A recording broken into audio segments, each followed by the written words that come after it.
अगर किसी मंजिल को तुम पाना चाहते हो, उस मंजिल में जब तुम आगे बढ़ोगे तो पत्थर बहुत सारे मिलेंगे, लेकिन उन पत्थरों को देख के अगर तुम वापस आ जाते हो तो जिंदगी में तुम कभी सक्सेसफुल नहीं बन सकते।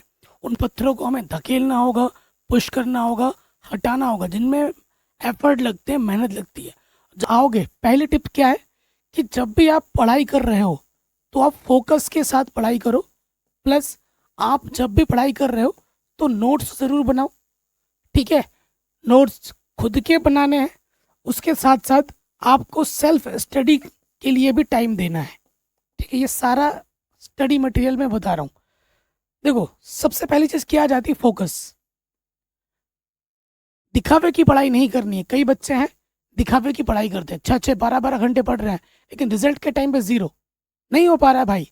तो कई बच्चे ऐसा होगा, तुमने देखा होगा, क्लास टीचर है, पढ़ा रहा है, क्लास टीचर के साथ ऐसे, सर आ गया, हाँ आ गया, क्लास टीचर के साथ आई कांटेक्ट बना के रखा है बंदा। क्लास टीचर भी सोच रहा है कि इसको तो सारा कुछ समझ में आ रहा है।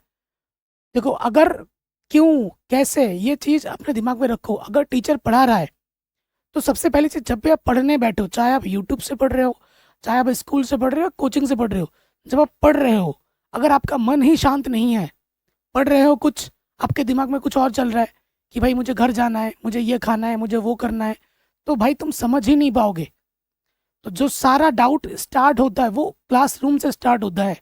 ठीक है, कोई बच्चा अच्छा है, कोई बच्चा बुरा है। देखो, अच्छे से ऐसा नहीं होता, बहुत कम बच्चे होते हैं, 5 to 10% बच्चे ही ऐसे होते हैं जो 100% समझ जाते हैं। ऐसे बच्चे होते हैं जो 70 से 80% पूरा समझ पाते हैं टीचर का। बाकी जो थोड़ा बहुत बच रहा होता है उसको रिवीजन जब करते हैं तो वो और निखर के आते हैं। तो जब भी आप क्लासरूम में बैठे हो, जब भी आप पढ़ाई कर रहे हो, तो आपका मन शांत होना चाहिए। ठीक है, फोकस होना चाहिए। जब भी आप पढ़ाई कर रहे हो तो नोट्स बनानी है, नोट्स खुद के नोट्स बनाने हैं। ठीक है, आप हमारे नोट्स भी ले सकते हैं। लोग नोट्स कैसे मिलेंगे, लिंक्स में डाल चुका हूँ डिस्क्रिप्शन में, जाके देख लेना। हमेशा पढ़ते हुए नोट्स बनाओ। और कभी भी जब पढ़ाई कर रहे हो, लेटे लेटे पढ़ रहे हैं बच्चे, ऐसे ऐसे नहीं पढ़ाई करनी है। लेटे पढ़ाई में आपको नहीं करना है। आपको प्रॉपर एक सेटिंग बैठना है।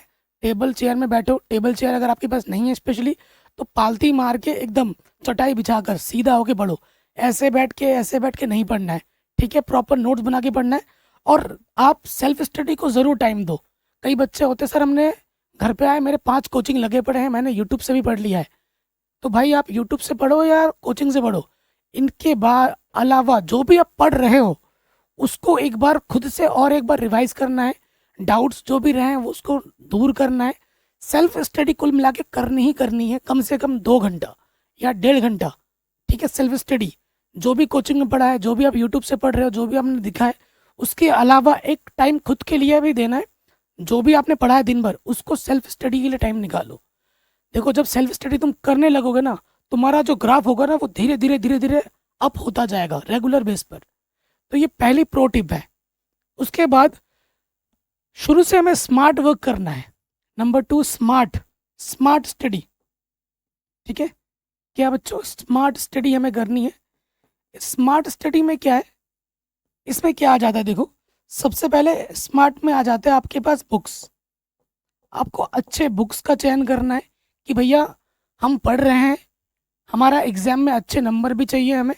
तो उसके लिए क्या करना है, सबसे पहली जो बुक है, मैं हमेशा बोलता हूँ एनसीईआरटी। एनसीईआरटी एंड अभी से क्वेश्चन बैंक। क्वेश्चन बैंक पुराने खरीदने की ज़रूरत नहीं है, क्योंकि सिलेबस 2025 में 2024 का ही है। तो सीनियर की क्वेश्चन बैंक उठाओ और वहाँ से पढ़ना स्टार्ट कर दो। कैसे पढ़ना है, जैसे कोई भी सब्जेक्ट है, आपने मैथ पहला चैप्टर पढ़ लिया, उसके बाद क्वेश्चन बैंक का भी उसी चैप्टर, जैसे एनसीईआरटी पढ़ने के बाद क्वेश्चन बैंक वो पढ़ लो। ठीक है, तो एनसीईआरटी तो सबसे ज़्यादा ज़रूरी है, क्योंकि बोर्ड एग्जाम में 70% क्वेश्चन एग्जैक्टली एनसीईआरटी के आ जाते हैं। 30% जो इधर उधर से देखते हैं वो क्वेश्चन बैंक हमें बताता है। क्वेश्चन बैंक मैं हर वीडियो में बोलता हूँ, क्वेश्चन बैंक हमें क्या करता है, क्वेश्चन बैंक हमें आइडिया देता है कि कौन सा क्वेश्चन कितना इंपॉर्टेंट है, कितनी बार आया है, बोर्ड एग्जाम में आने के चांसेस कितने हैं। ठीक है, जो मैं बोलता हूँ कि विगत वर्षों के प्रश्न पत्र बनाने चाहिए।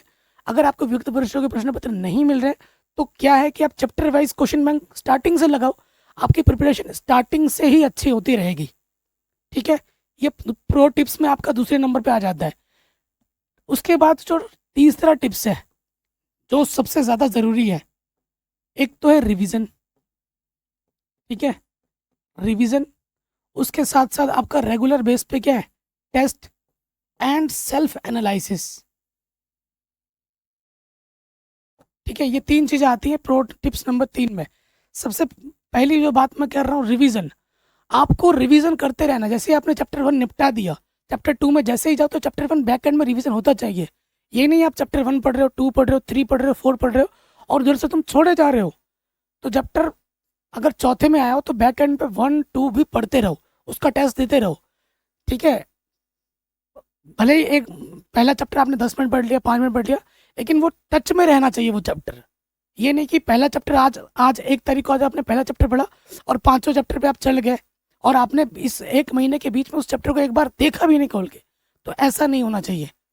हर चैप्टर जब आप पढ़ रहे हो तो हफ्ते में उस एक चैप्टर जो आपने पढ़ लिया ऑलरेडी, एक बार तो उस चैप्टर को रिकॉल करना ही है, चाहे वो कोई भी विषय क्यों ना हो।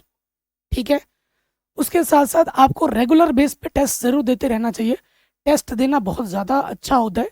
इससे क्या होता है, आपकी रिवीजन होती है। आप जब टेस्ट देने जाते हो तो उसके लिए तैयारी करके जाते हो। ठीक है, और जो हम टेस्ट जब देते हैं तो नए नए क्वेश्चन का हमें देखने को मिलता है। कोई क्वेश्चन जो हमने कभी हमारे एनसीईआरटी में नहीं है या हमारे क्वेश्चन बैंक में नहीं है, लेकिन यहाँ टेस्ट पेपर में आ गया। अब कहोगे सर अब टेस्ट कहाँ दे? तो अगर आपको टेस्ट फ्री में देना है तो आप हमारे टेलीग्राम चैनल का जो नाम है मैथमेटिक्स एनालिसिस ऑफिशियल करके है, वहाँ जुड़ सकते हैं। मैं लिंक डाल दूंगा डिस्क्रिप्शन में, फ्री में। वहाँ पर मैं पीडीएफ प्रोवाइड करा दिया करूँगा, आप लोग दे सकते हैं और उसका लाइव सोल्यूशन यहाँ पर कराया जाएगा। तो रेगुलर बेस पर टेस्ट ज़रूर देते रहें।